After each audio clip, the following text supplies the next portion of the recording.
Rồi, giới thiệu với anh em lọc nguồn tại Solo Audio nha. Hôm nay giới thiệu chi tiết cho anh em để anh em lựa chọn sản phẩm. Đó, anh em sẽ lựa chọn sản phẩm cho ưng ý. Lấy chân vào này.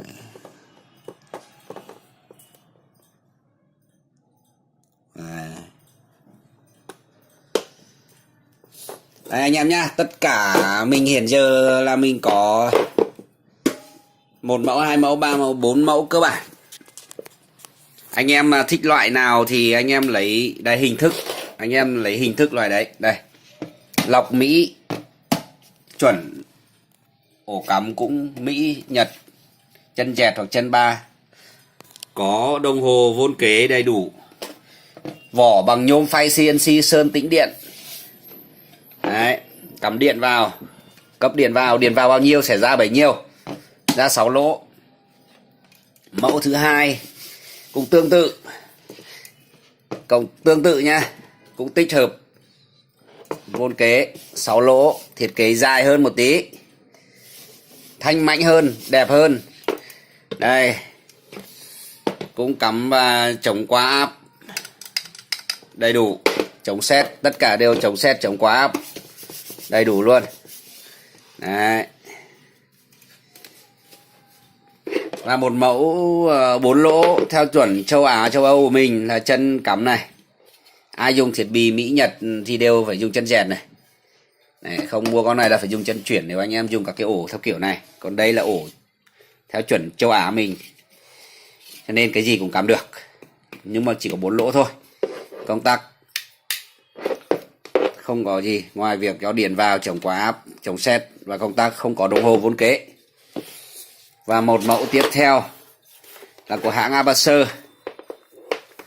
Con này thì 1, 2, 3, 4, 5, 6 lỗ.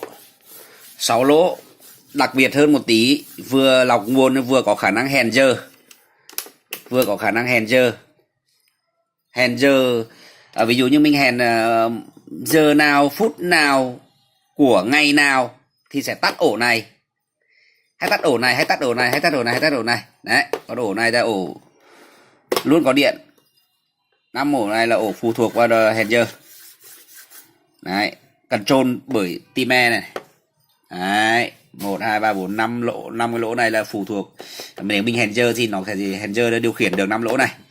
Còn ổ này là ổ tổng chung, không phụ thuộc hèn giờ.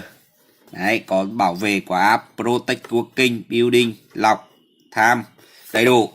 Có phần hèn giờ đây.